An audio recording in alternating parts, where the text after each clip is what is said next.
Hi, you're watching Hindustan Times. I'm Aditi Prasad, and I'd like to wish our viewers a very happy 73rd Republic Day. In a short while from now, India's military and cultural diversity will be showcased as President Ramnath Kovind leads the nation in celebrating the 73rd Republic Day. Now, remember, this year's Republic Day celebrations are special because we're marking the 75th year of independence, which is also being celebrated as the Azadi Ka Amrit Mahotsav. And to mark that occasion, a series of firsts, a series of new events have been conceptualized during the parade on Rajpath, actually the refurbished Rajpath.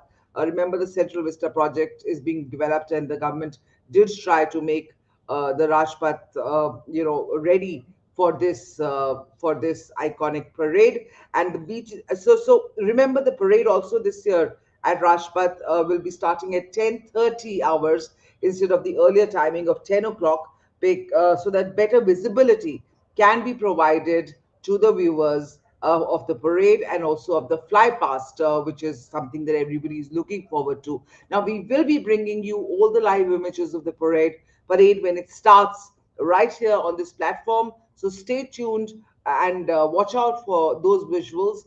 Till then, I am joined by Lieutenant General D.S. Hooda, the Army General who oversaw the cross-border surgical strikes in September 2016 as the former Northern Command Chief of the Army. And in a year that has seen India expand its military muscle considerably, we will understand from General Hooda what we can expect to be showcased this Republic Day. Also joining us in a short while from now is Hindustan Times Associate Editor Rahul Singh. Now, Rahul Singh has been tracking India's Republic Day celebrations through the years. Obviously, he's also our defense editor for the Hindustan Times, and he will take us through what is new at this Republic Day. Till the time Rahul joins us, General Hooda, I'd like to ask you, the Republic Day celebrations from this year are being celebrated for a week, from between January 23rd and January 30th, which is now being celebrated as Martyrs' Day. In your sense, a lot of talk has been there this time about reclaiming our history and heritage this Republic Day. As a veteran, how do you view this conversation? So, Aditi, thanks for having me on your show. And let me start by wishing all your viewers a very happy Republic Day. Uh, as far as your question about reclaiming history is concerned, I think there is really no harm. I mean, if there are some forgotten chapters of history, uh, you know, to talk about them, to sort of reclaim them, I I don't see any problem with that. What I'm a little uncomfortable about is this viewing as a military officer, this viewing of the army as something different, in the colonial times and something different in times of independence. Because I think as far as the army is concerned, we do take a lot of pride in our heritage, in our history. A very large number of units are 150, 200 years old. My own unit, I'm from 4th Gurkhas. We celebrate our regimental day in my battalion uh, Hmm. to remember uh, Second World War, the Battle of Mandalay in 1945.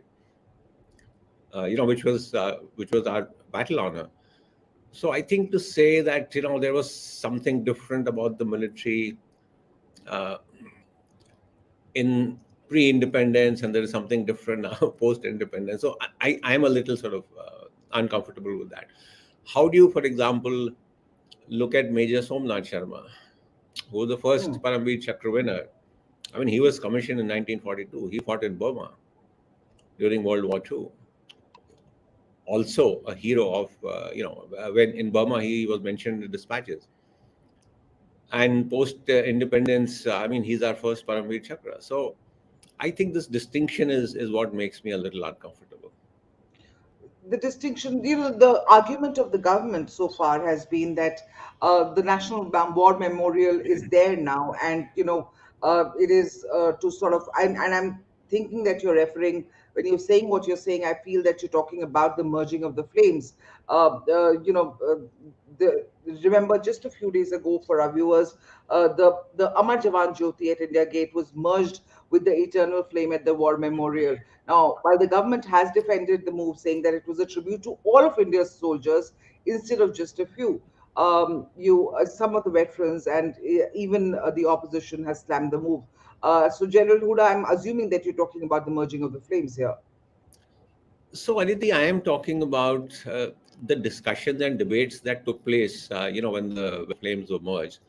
So, the National Hmm. War Memorial has been a demand of the military since a very, very long time. And we've said that we don't have some place where, the martyrs' names are etched and, where respects can be paid.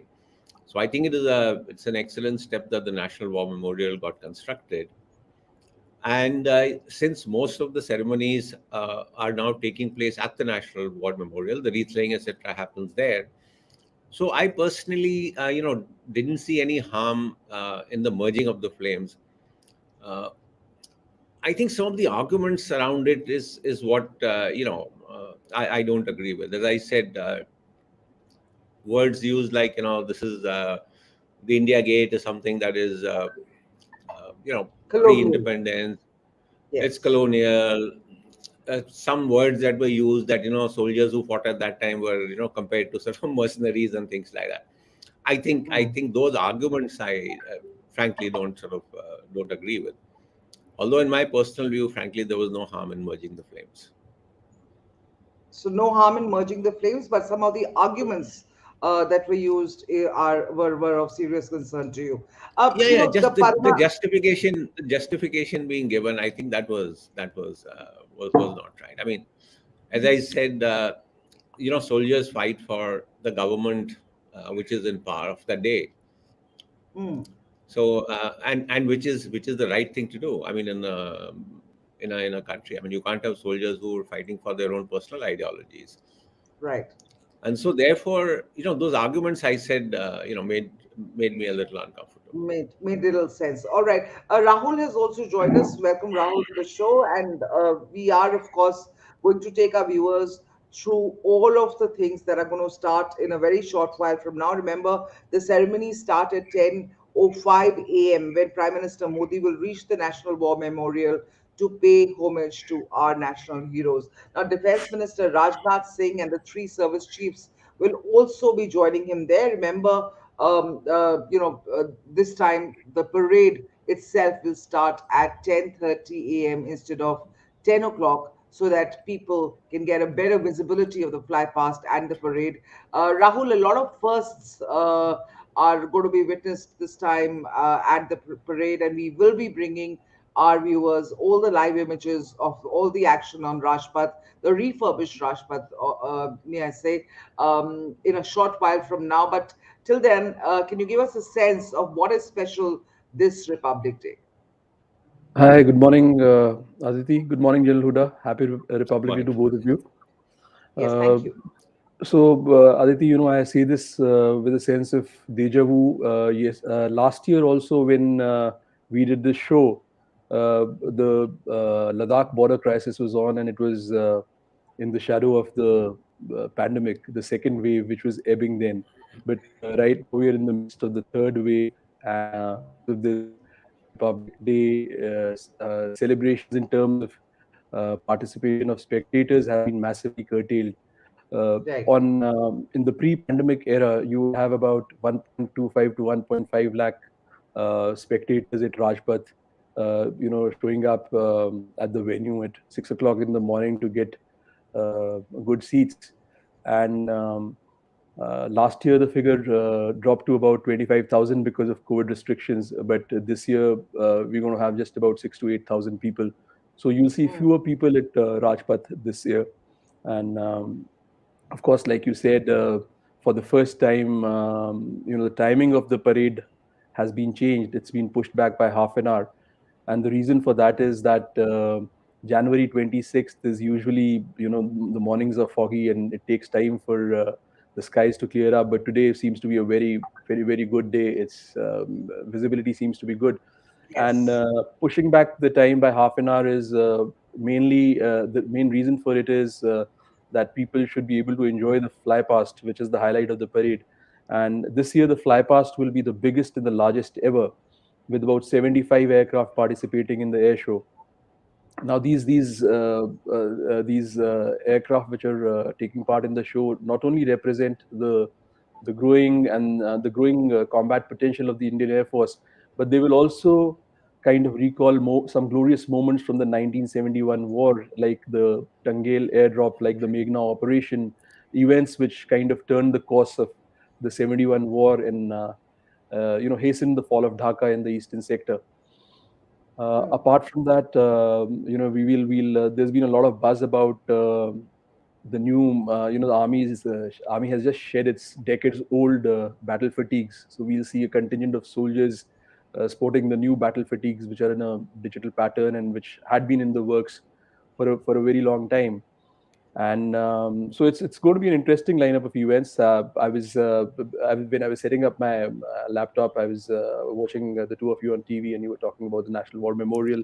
So Yes. of course, this time, though the trend started in 2020, when for the first time Prime Minister Modi, led the nation paying respects to our fallen heroes at the National War Memorial, which was constructed the previous year, which is inaugurated the previous year in the month of February, which is February 2019. And so the trend of paying respects at National War Memorial started in 2020, and it happened in 2021. It's going to happen today. In a few minutes from now, Prime Minister will be laying the wreath at the National War Memorial. And of course, this comes on the backdrop of the whole political row and finger pointing over the eternal flame at Amar Jawan Jyoti Yeah. being shifted or extinguished after 50 years and being merged with the flame at the National War Memorial. So the last few days have been quite newsy and interesting, and I hope all of that is behind us. The row is behind us, and all of us enjoy this great day of ours.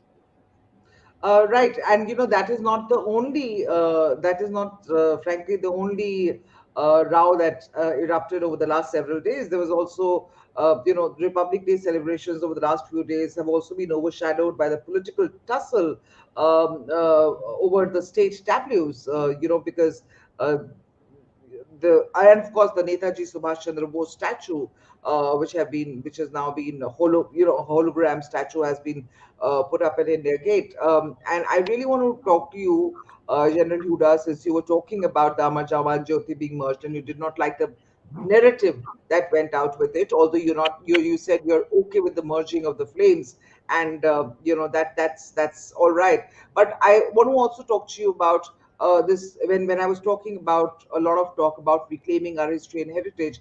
I think Netaji Subhash Chandra Bose and celebrating him this Republic Day also figured a part of that conversation where there was a lot of back and forth about it. What's your view as a veteran on this? So Aditi, I think he's one of our tall leaders, Netaji Subhash Chandra Bose. So as I said, it's good that he's getting some respect, just as all our leaders should. And the canopy which was sort of vacant, and now get an iconic figure there. So I think it's a good thing that Netaji Subhash Chandra Bose is being remembered. All right, it's a good thing that. And what about Rahul? I want to talk to you about the tableau tussle that's erupted. I think leading the charge yet again from the opposition side is Mamata Banerjee with a huge grudge because her tableau, Bengal tableau, has been rejected by the committee. And she said that the tableau will now be showcased at the Republic Day celebrations in Kolkata. Just take our viewers through this process of, obviously it's been politicized now, but what's the process of selecting the tableaus by the government for the the Republic Day parade? So, see, Aditi, this is not the first time a controversy has erupted around the whole tableau concept at the RD parade. These things have cropped up in the past too.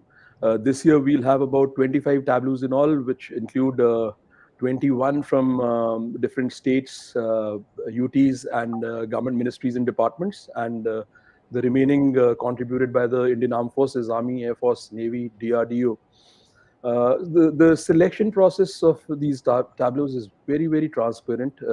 It starts a few months before the parade actually takes place. There's a panel which is set up under top experts from several fields like arts, culture, music, drama, and the proposals of various state governments are kind of measured against pre-established, pre-laid down criteria, in terms of visual appeal, in terms of the theme for the theme of the Republic Day parade. For instance, we are celebrating 75 years of independence, which is an important part, an important concept which is being showcased in the 73rd Republic Day parade. So the process is quite elaborate. The proposals are scrutinized at many levels. There's a lot of back and forth between the committee and the state governments. The changes they propose, sometimes the state governments accept those changes, sometimes they don't. And after that intense scrutiny, you have to select the tableaus will take part in the parade. And please remember, the parade is of a set duration. It is 90 minutes now. It used Right. to be 125, 120 minutes before that, till 2015 or 16, and it was even longer prior to 2005, when it was shortened for the first time, because the government wanted to make it crisper, more spectator friendly, not let it become a drab affair, in which people lose interest after the first hour, 1.5 hours. So it is impossible to allow every state in union territory and ministry to have their floats at the Republic Day parade. Of course, this leads to a lot of heartburn, especially in states where the opposition parties are in power. So this time there was a lot of hue and cry from states like West Bengal, Kerala, and in fact even Tamil Nadu, and their chief ministers wrote to Prime Minister Modi saying that they're being given a raw deal for whatever reasons, Right. and But they but sought. but yeah, in all fairness, they have, these very state tableaus have been a part of the Republic Day celebrations over the past several years, at many instances. And the government, in their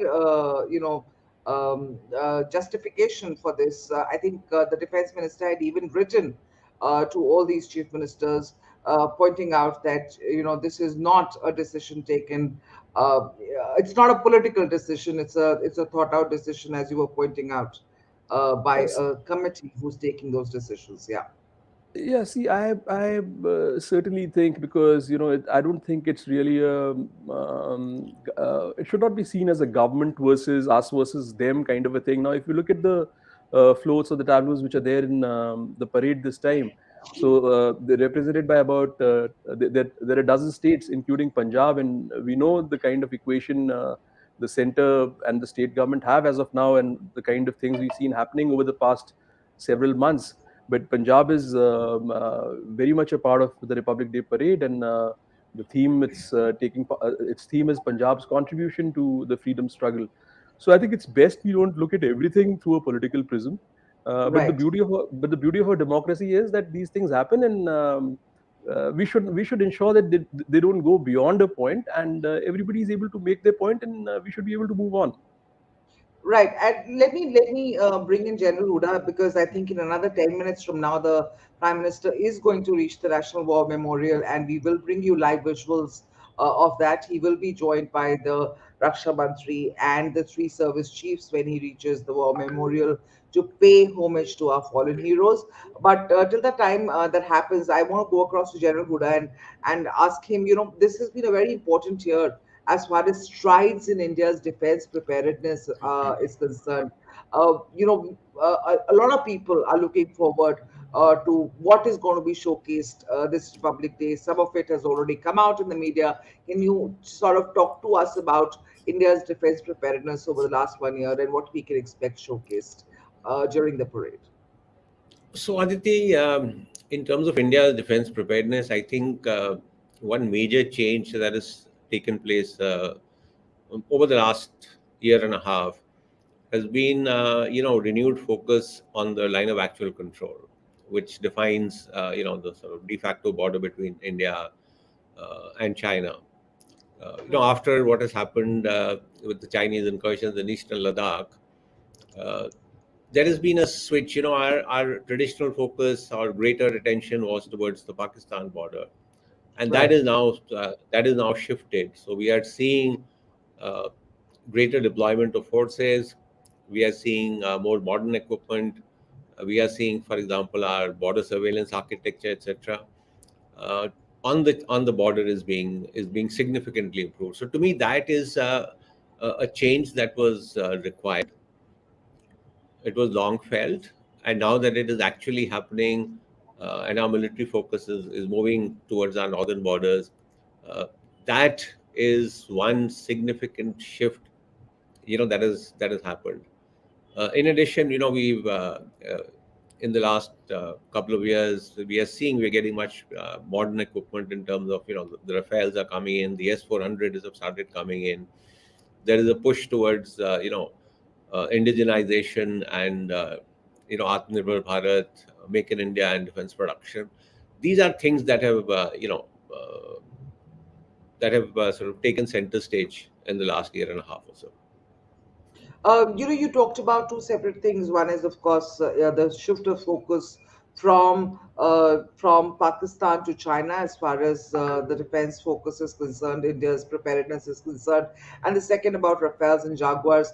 But I want to first talk about the Rafales and Jaguars and the MiG variations, along with force multipliers like the airborne early warning and control systems that are going to be displayed during the Republic Day parade. They're expected to represent India's air power during this iconic parade. Now, at a time when India is talking Atmanirbhar Bharat, the foreign origin of these many of these aircrafts reflect a strategic dependence, continued strategic dependence on arms imports.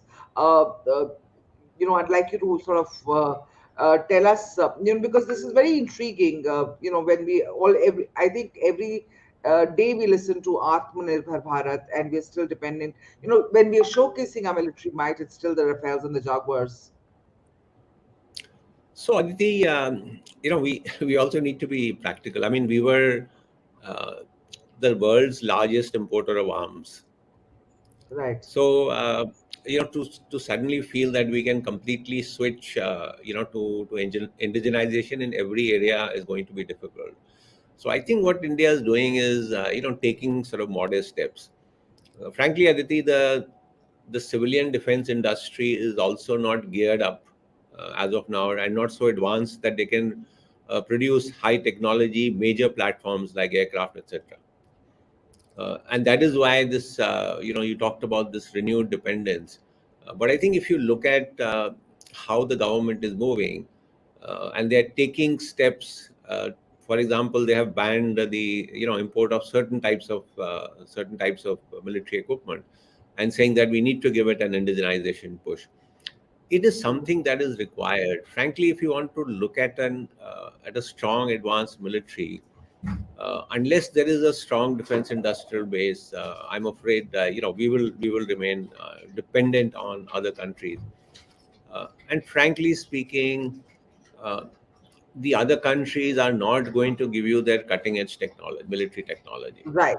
That is Right. something that you will have to develop yourself. So while we talk about Rafale, etc., it being a sort of a fourth generation aircraft, but if you look at the real, the F-35, for example, stealth features, etc., etc., that kind of capability over a period of time, I think we'll have to develop ourselves.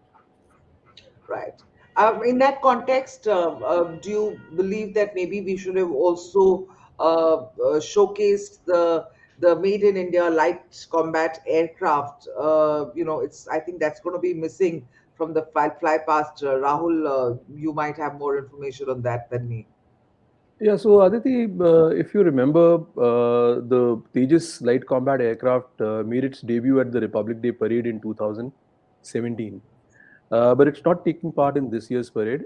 nor is the Mirage 2000, which is of course a French origin fighter. The reason is that both these aircraft are single engine fighters, and single engine fighters are normally not permitted to fly over Rajpath because if the countries who is gathered over there, and safety security considerations, single engine fighters are usually not allowed over Rajpath.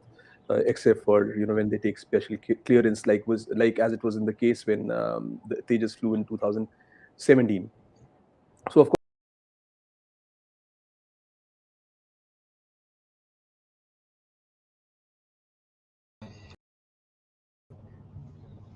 Hi, you. That was absolutely breathtaking. Let's get Rahul back on the screen and let's see some visuals again of that absolutely beautiful, breathtaking fly past that we just witnessed. Let's get those visuals on screen. I'd like to tell my team back again. Uh, that was absolutely amazing, Rahul. One would never have guessed that. The amount of the speed, the pulse racing, daring, and of course the precision of these pilots. Bose की 125वीं जयंती के अवसर पर Yes, Aditi, can you hear me? Yes, I can. Yeah, so of course it was a breathtaking fly past, like always, in the previous years too. Republic Day fly past is like the highlight of the parade, the 26th January parade.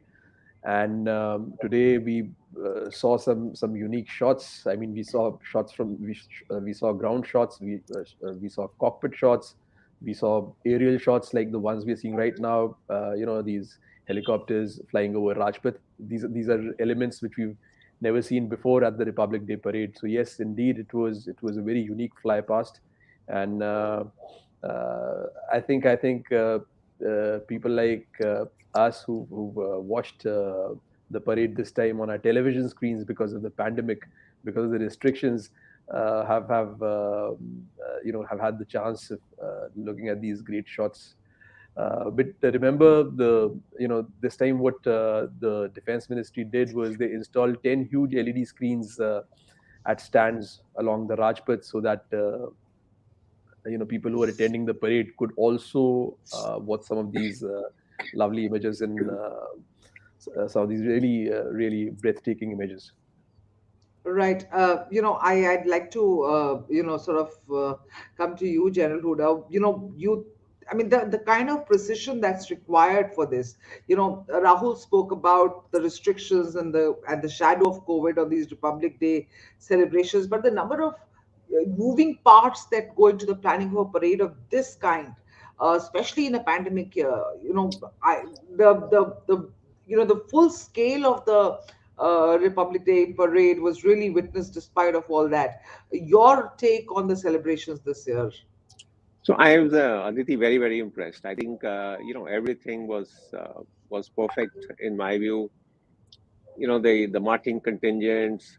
I really like the mix of the old and new equipment that was displayed, Yeah. bringing in a sense of history. For example, the Centurion tank was led by an officer from Pune Horse, which was also Arun Khetarpal's regiment, which won the PVC, and it was the Centurion tank, in the Battle of Basanta that he won the PVC.